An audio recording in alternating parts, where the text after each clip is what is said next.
Hello साथियों, नमस्कार। मैं हूं नारायण पटेल आपके अपने चैनल पे। आज मैं पुनः पीयू एग्ज़ाम के लिए बहुत ही अच्छे क्वेश्चंस लेके आया हूं, जो क्वेश्चन आपकी परीक्षा के लिए बेहद महत्वपूर्ण होंगे। मैंने यहां पर 15 क्वेश्चनों का चुनाव किया है। आप भी अपने हाथों में कापी और कलम निकाल लें, जिससे मैं जो आंसर निकालूं और उससे पहले आप भी अपना आंसर निकाल करके कमेंट बॉक्स में ज़रूर लिखें। आपको इतना पर्याप्त समय ज़रूर मिलेगा प्रत्येक क्वेश्चन के लिए कि आप उतनी देर में उस प्रश्न का उत्तर लगा सकें और उत्तर कर सकें। तभी आपको मज़ा आएगा जब आप मेरे साथ उन प्रश्नों के उत्तर देंगे। तो आइए शुरू करता हूं आज का ये वीडियो। देखिए, हमारा पहला प्रश्न जो है वो सांख्यिकी से है। नीचे तापमान का एक डाटा सेट दिया गया है। वो क्या है? तापमान -6 degree, -8 degree, -2 degree, 3 degree, 2 degree, 0 degree, 5 degree, 4 degree and 8 degree. Data का परिसर बताइए। यानी यहाँ पर वो रेंज पूछ रहा है। तो आप लोग जानते होंगे रेंज क्या होती है। दिए गए डाटाज में सबसे बड़े और सबसे छोटा जो अंतर होता है वो उसकी रेंज कहलाती है। तो इसका मतलब हमें यहाँ से इसकी रेंज निकालनी है। तो इसका मतलब रेंज इक्वल टू, यहाँ पर सबसे जो बड़ा है वो देखिए 8 है, और अगर सबसे छोटी संख्या की बात की जाए तो यहाँ पर -8 है। तो -8 इसमें से घटा देंगे, मतलब बड़ा, यानी जो सबसे बड़ा डाटा होता है उसमें से सबसे छोटा डाटा, तो सबसे बड़ा डाटा 8 है, सबसे छोटा घटाने का चिन्ह लगाएंगे। चूँकि उधर माइनस लगा है तो ये हो जाएगा 8 माइनस माइनस प्लस, 8 8 16। यही बच्चे यहाँ पे गलती कर लेते हैं। इसका मतलब यहाँ पर डाटा का परिसर आ जाएगा 16। तो यहाँ से ऑप्शन आपका बी वाला सही है। आप लोगों ने भी इसका बी ही आंसर लगाया होगा, ऐसा हमारा अनुमान है। चलिए बढ़ते हैं आगे। चलिए, क्वेश्चन संख्या 2 भी बहुत अच्छा प्रश्न है। क्वेश्चन को जरा समझिएगा। संख्या पद्धति का है। यदि q एक प्राकृतिक संख्या q का वर्ग है तो p क्या है? देखिए, जैसा उसने कहा वो आपको यहाँ पे करना पड़ेगा। क्या q एक प्राकृतिक संख्या p का वर्ग है? यानी आप तुरंत यहाँ पे लिख दीजिए p का वर्ग, और ये 4 है, यानी ये प्राकृतिक संख्या है। प्राकृतिक संख्या सॉरी q है। तो यहाँ पर अगर मैं p लिखना चाहूँ तो ये √q लिख सकता हूँ। इसका मतलब p जो है वो q का वर्गमूल होगा। यानी ऑप्शन यहाँ से बी, यानी कह रहा था कि एक संख्या q जो है वो p का वर्ग है, तो मैंने p का वर्ग कर दिया। इसका मतलब p is equal to √q होगा। इसका मतलब सीधा सीधा होगा p जो संख्या है वो q का वर्गमूल होगा। शायद आपने आंसर लगा लिया होगा। क्वेश्चन नंबर 3 काफ़ी आसान है और ये भी प्रश्न आपका पूछा गया है। तो इसमें पूछ रहा है ज्यामिति निरूपण में जो पूरे और उसके अंश के बीच जो संबंध दिखाए, तो आपने देखा होगा वो होता है आपका पाई चार्ट। क्यों? पाई चार्ट में क्या करते हैं, जो भी डाटाज दिए होते हैं उनको हम विभिन्न भागों में बांट लेते हैं। यानी पूरी चीज़ को अलग अलग, इसको ए में, इसको बी में, सी में और डी में, यानी पूरे अंश को, किसी का हिस्सा 30 डिग्री पड़ता है, किसी का 120 पड़ता है। तो इसका मतलब ये पाई चार्ट में जब कभी आए कि एक पूरा और उसके अंश को किस में निरूपित करते हैं तो वो होता है पाई चार्ट। यानी यहाँ से आपने ये भी उत्तर लगा लिया होगा। Question number 4। क्वेश्चन नंबर 4 बढ़िया क्वेश्चन है, क्लास 10th का क्वेश्चन है और ये भी आसान क्वेश्चन है। 13 सेंटीमीटर की त्रिज्या वाले एक वृत्त के केंद्र से 12 सेंटीमीटर की दूरी पर स्थित जीवा की लंबाई क्या होगी? मतलब ये इनका कहना है। आप लोग लगाइए आंसर, तुरंत फटाफट कीजिए। एक ये आपका वृत्त है जिसकी कोई एक जीवा है जो सेंटर से 12 सेंटीमीटर की दूरी पर है, और जिस वृत्त की है उसकी ये त्रिज्या 13 सेंटीमीटर है। तो उसकी जीवा, यानी ये पूछा जा रहा है ए बी, और ये मान लो बीच में हमने इसको मिलाया है तो ये अर्धित करती है। तो अब देखिए ये 13 है और ये 12 है, तो ये पाइथागोरस प्रमेय आप लगा लें तो यहाँ पर आप लिख सकते हो, हमें निकालना है ए सी। तो फिर ए सी स्क्वायर इक्वल टू √। ए सी आप अगर लगाएंगे तो क्या हो जाएगा वो, यानी कर्ण क्या है, एओ का स्क्वायर। एओ कितना है, 13 का स्क्वायर माइनस ओ सी 12 का स्क्वायर है, 13 तेरहम 169 होता है, -12 बरहिम 144 होता है। दोनों को घटा देंगे तो ये √25 आ जाएगा और 25 का वर्गमूल 5 होता है। अगर ये 5 है तो ये पूरी इधर भी 5 होगी, इसलिए पूरी इसकी जो जीवा है वो आपकी 10 सेंटीमीटर होगी, यानी ऑप्शन यहाँ से ए वाला सही होगा। तो आपको यहाँ से ऑप्शन ए यानी 10 सेंटीमीटर आएगा। चलिए क्वेश्चन नंबर 4 की ओर बढ़ते। अच्छा सवाल है, दो तरीके से कर सकते हैं, लेकिन मैं सबसे सरल तरीका यहाँ बताऊंगा।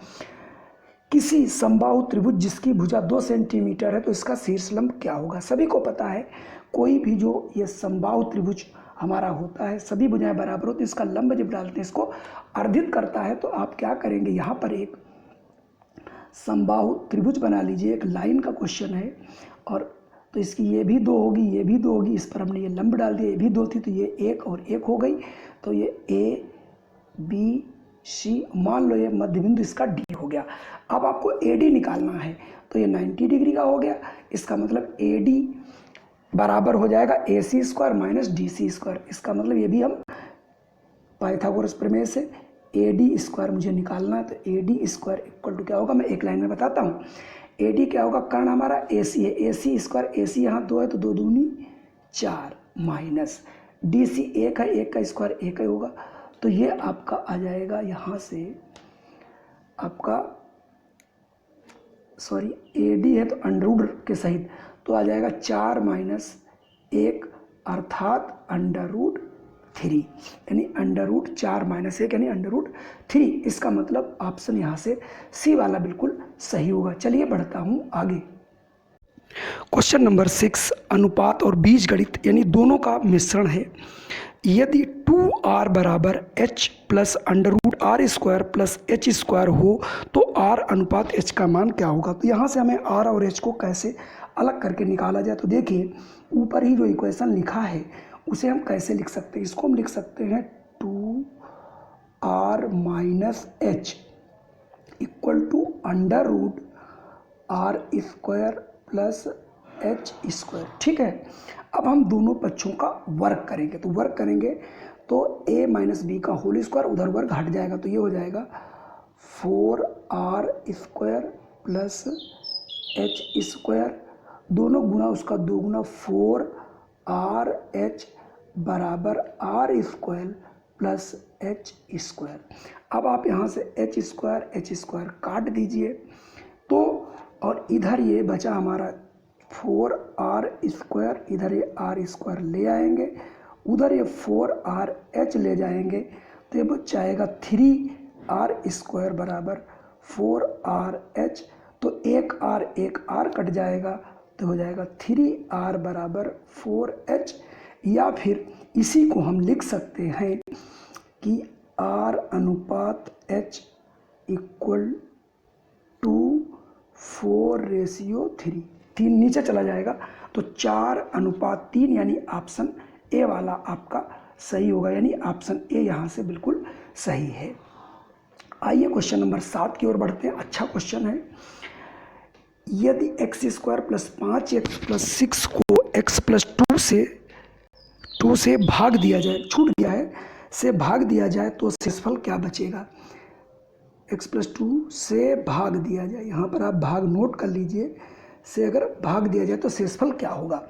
तो जब किसी गुणनखंड को हम भाग करते हैं यानी गुणनखंड से, तो इसको x प्लस 2 इक्वल टू 0 रख दीजिए, x बराबर -2 रखिए, जो भी शेषफल आएगा वही होगा। तो यानी इसका शेषफल बराबर होता है, यहाँ से इसमें रखो भाई x² तो -2 का होल स्क्वायर प्लस 5 इंटू -2 और प्लस 6, तो 2 दूनी हो जाएगा 4 और ये 5 दूनी 10 प्लस 6, 6 4 10 -10। इसका मतलब शेषफल 0 आएगा, यानी x प्लस 2 इसका एक गुणनखंड रहा होगा, इसलिए इसका शेषफल क्या आएगा, 0 आएगा। कभी भी जब आप शेषफल ज्ञात करना हो तो सदैव शेषफल बराबर होता है कि जो समीकरण दिया हो, जो हमें गुणनखंड दिया हो उसको इक्वल टू 0 रख दो, जो वैल्यू आए, जो फंक्शन दिया उसमें उसको रख दीजिए, जो आएगा वही उसका शेषफल होगा। क्वेश्चन नंबर 8 अच्छा क्वेश्चन है, कई परीक्षाओं में पूछा गया, कई बार मैंने बताया भी है। 800 सेबों का क्रय मूल्य 400 सेबों के विक्रय मूल्य के बराबर है, प्रतिशत हानि।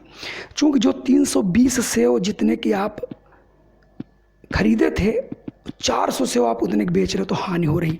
तो सीधी सी बात है कि जब 400 सेब हम बेच रहे हैं तो पैसा मुझे मिल रहा है 320 का। इसका मतलब 400 जो है ये और 320, इन दोनों का अंतर कितना आ गया, 80। यानी 400 चीज़ों पर जब मैं बेचता हूँ तो मुझे 80 चीज़ों की हानि होती है। तो एक चीज़ बेचूँ तो कितना आएगा, और इसलिए 100। तो यहाँ पर ये 100 है भाई, आप लोग थोड़ा समझ लीजिएगा। तो ये 40 इक्कम 40, पंजे 5 इक्कम 100 को ये काट दो, 2 5, इसका मतलब 25% की हानि होगी। बहुत आसान सवाल था। कैसे कि भाई 400 की चीज़ पे हमें 80 का हानि हो रहा है। देखिए तो एक पे कितना होगा, इसलिए 100 में कितना होगा, 8 इक्कम 8 पंजे 40, 5 इक्कम 5, 5 दूनी 10, 5 25, यानी 25% आप लोगों ने भी इसका आंसर कर लिया होगा। बहुत अच्छी बात। अब मैं क्वेश्चन नंबर आगे बढ़ता हूँ। यदि द्विघात समीकरण x² + px + 4 = 0 का एक मूल अल्फा हो तो दूसरा मूल क्या होगा। यहाँ गुणनखंड नहीं करना है आप लोगों को। मूल और उसके गुणनखंडों में क्या संबंध होता है, तो हमने बताया था मूलों का गुणनफल होता है अल्फा बीटा = c/a। तो यहाँ पर अल्फा एक मूल हमारा 2 है, तो मान लेते हैं 2 हो गया। बीटा दूसरा ज्ञात करना है। c यहाँ 4 है, a यहाँ 1 है, तो 2b बराबर यहाँ पर हो जाएगा 4। तो b बराबर 2 दूनी 4, अर्थात यहाँ से हमारा जो मूल है वो सीधे सीधे दूसरा मूल 2 निकल आएगा। यानी यहाँ से ऑप्शन आपका डी वाला सही होगा। Question number 10। हाँ, क्वेश्चन नंबर जो 10 है ये हमारा आपका औसत का है। यदि 4 संख्याओं में से प्रथम 3 का औसत 20 और अंतिम 3 का औसत 22 हो और अंतिम संख्या 24 हो तो पहली संख्या क्या होगी। बहुत अच्छा क्वेश्चन है। तो यहाँ पर सबसे पहले हम 4 संख्याएं मान लेते हैं हमारे पास। पहले a + b + c + d, या a b c d 4 हैं। तो पहले 3 तो हो गई a + b + c, इनका औसत है 20, तो तीनों का जोड़ हो जाएगा 20 × 60, गुणा कर देते हैं। फिर अंतिम 3 b + c + d 22 है, तो 22 × 66, और चौथी संख्या जो d है वो 24 है। 24 प्लस और b + c बराबर 66। तो यहाँ से b + c की वैल्यू आप निकाल लेंगे। 66 में से 22 को जब घटा लेंगे तो ये हमारा 42 आ जाएगा। और चूँकि पहले में b + c की वैल्यू यहाँ रख देंगे, यानी a प्लस इस वाले में b + c कितना है, 42 बराबर 60 हो जाएगा। तो यहाँ से a बराबर 60 - 42 यानी 18 आ जाएगा। इसका मतलब जो हमारी संख्या होगी वो यहाँ पर 18 होगी। अगर इसमें कोई डाउट हो तो आप इसको देख सकते हैं। चलिए बढ़ते हैं आगे। अगला क्वेश्चन बेहद आसान है, जिसे आपने आंसर कर भी लिया होगा। 2 अंकों की सबसे छोटी अभाज्य संख्या। अभाज्य संख्याएं वे जो केवल अपने से कटती हों और 1 से कटती हों। तो चूंकि 2 अंकों की सबसे छोटी संख्या 10, तो चूंकि 10 तो भाज्य, इसके अगली संख्या होगी 11 जो कि अभाज्य है, किसी से नहीं। अगला क्वेश्चन 12 है। यदि 2 संख्याओं का समांतर माध्य 13 हो और उनका गुणोत्तर माध्य 12 हो तो संख्याएं क्या होंगी। बहुत इंपॉर्टेंट क्वेश्चन है। तो देखिए, अगर समांतर माध्य आपका मान लेते हैं 2 संख्याएं हैं a और b। यहाँ आप मान लीजिए कि 2 संख्याएं आपका a और b हैं, उनका माध्य चूँकि 13 तो दोनों हो गए 13 दूनी 26। अब आपके समझ में आ गया होगा। और समांतर माध्य गुणोत्तर माध्य ए बी बराबर 12 लाना है। तो आपके पास यहाँ से कुछ ना करें, अगर आप कोई गणित ना लगाएं, खाली फार्मूले से, तो ऐसी 2 संख्याएं जिनका जोड़, पहली बात तो 26 और 13 7 20 ये हो नहीं सकती, और 16 9 25 ये हो नहीं सकती। तो अब ये दोनों बचे हैं। अब इन दोनों में से आप अंडर रूट ले लीजिए। 18 ठीक होता है 144, बिल्कुल सही। 144 का वर्गमूल 12 होता है, अर्थात ए और बी जो संख्याएं हैं वो 18 और 8 होंगी, जिनका जोड़ भी आपका कितना है, 26 है। अगर आपको डाउट लगता है तो 20 और 8 का भी, यानी अगर एक संख्या 20 होती दूसरी 6 होती तो 20 को आप लिख सकते हैं 2 दूनी 4 पंजे 20, और इसको 2 × 3। इनका आप कभी भी वर्गमूल 12 नहीं आता, क्योंकि 20 छक्के होता है 120, और 120 का वर्गमूल कभी 12 नहीं होता।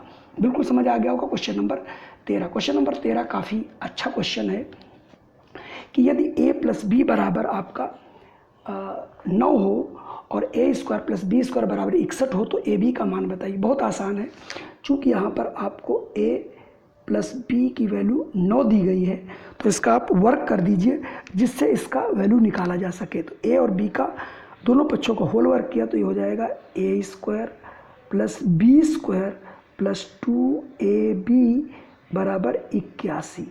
अब आपने देखा a² + b² की वैल्यू 61 है, तो यहाँ 61 रख दीजिए, प्लस 2ab बराबर 81। तो इसका मतलब 2ab = आप 81 माइनस कर देंगे यहाँ से 61, तो ये आ जाएगा 20। तो आपका 2ab, तो ab बराबर करेंगे तो बटे 2 हो जाएगा, तो ab की वैल्यू यहाँ से आपकी 10 निकल आएगी। यानी यहाँ से ऑप्शन आपका ए वाला बिल्कुल सही होगा। आइए क्वेश्चन नंबर अगला बढ़ते हैं। बहुत अच्छा क्वेश्चन है, ये भी पूछा गया है। यदि संख्या के, यानी यदि किसी संख्या के 40% तक का है, 40% का 16%, यानी 40%, किसी संख्या का 40% व उसका 16% 8 के बराबर हो तो वो संख्या क्या होगी। तो मान लेते हैं यहाँ पे वो संख्या आपकी होगी x। ये मान लीजिए यहाँ x है, उसका कर दीजिए आप 40% और उसी का आप कर दीजिए 16% बराबर 8 हो, तो वो संख्या कौन सी होगी, इसको आपको निकाल लेना है। कैसे निकलेगा, आसान है। देखिए, एक तो ये 0, एक 0 काट दीजिए, 2 से 2 दूनी 4, 2 पंजे 10 आप काट सकते हैं। अब आप 4 से अगर काटना चाहें तो इसको 4 से काट दीजिए, 4 चक्कू 16 और 4 दूनी 8, 4 पंजे 20 और 2 चौके 8, 8 एकम 8, यानी ये आ गया x बटे 125 बराबर 1, तो x बराबर 125। इसका मतलब वो संख्या 125 है जिसके 40% का 16% जो है वो 8 के बराबर होगा। वो आप करके यहाँ से देख सकते हैं। आइए क्वेश्चन नंबर 15। काफ़ी अच्छा क्वेश्चन है, काफ़ी बढ़िया सवाल है, कई परीक्षाओं में पूछा गया है और ऐसे में बता भी चुका हूँ।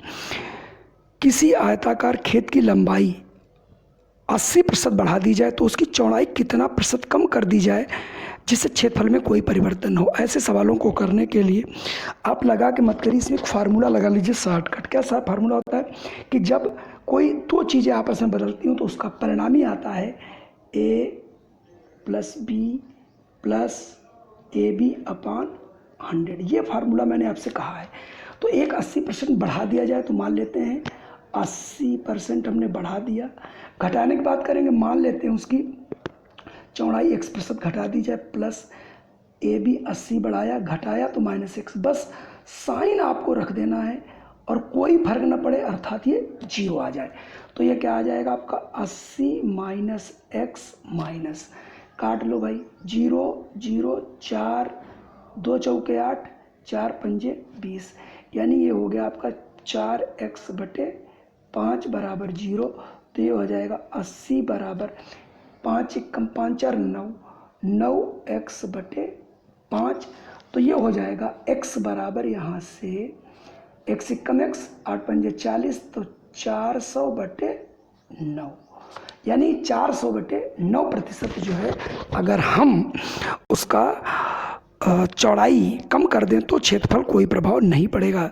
साथियों, ये थे आज के हमारे 15 क्वेश्चन जो शायद आपको ज़रूर पसंद आए हों। अगर पसंद आए तो इन्हें कर दीजिए लाइक और कर दीजिए शेयर। फिर मैं मिलता हूँ आपको एक नए वीडियो के साथ।